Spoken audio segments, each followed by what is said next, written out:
After a lot of hassle, I have completed the wiring. This is actually patent pending wiring. You can't copy this design. This is proprietary. Well, I have this SSR. This is a solid state relay. I actually heard people saying these are fake and they don't work, but it's working fine for hundreds of hours that I have spent printing. It is rated for 40 amps. I'm using barely 5 amps, and there is heatsink also, so I think it's fine. The power supplies are actually these are used for LEDs.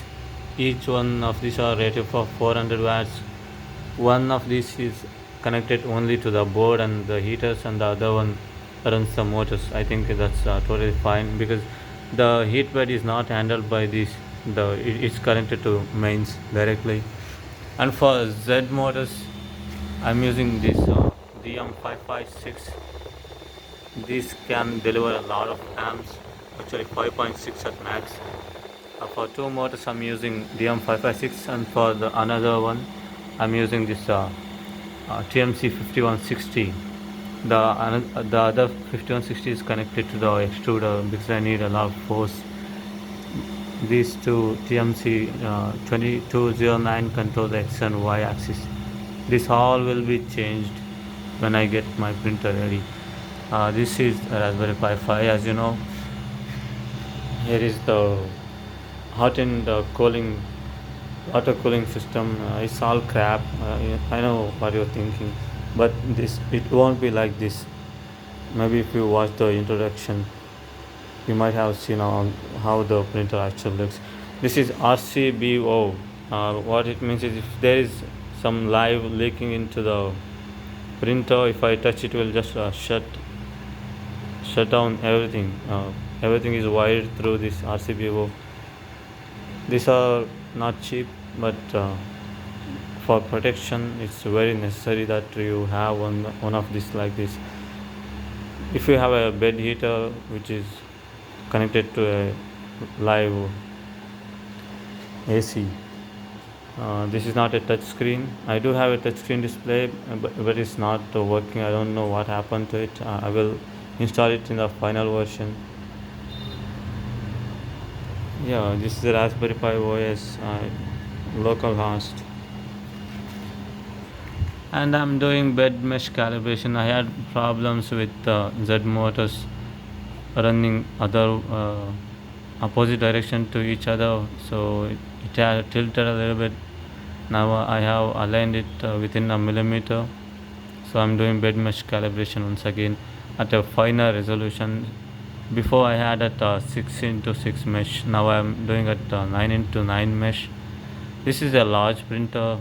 The bed is actually 400 millimeters in X and 550 in Y. It will increase in the final one because see, this thing has to go. I will replace this with linear bearings.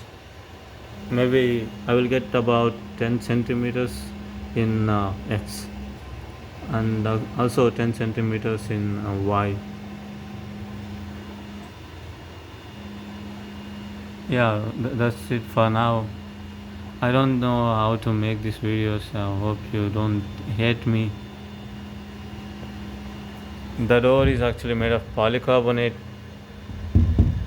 just one sheet. In final, I will have two to isolate the temperature from outside.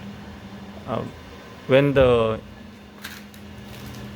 internal of the printer is heated to 550 Celsius, I actually feel hot. The polycarbonate sheet is actually hot, but the sides of the printer is not hot.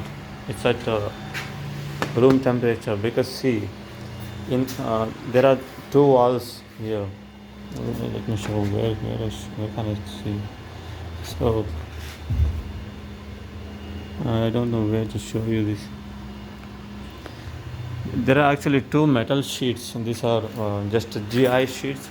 There are two. This is the outer one. There is inner one. In between those sheets, actually, there is a ceramic.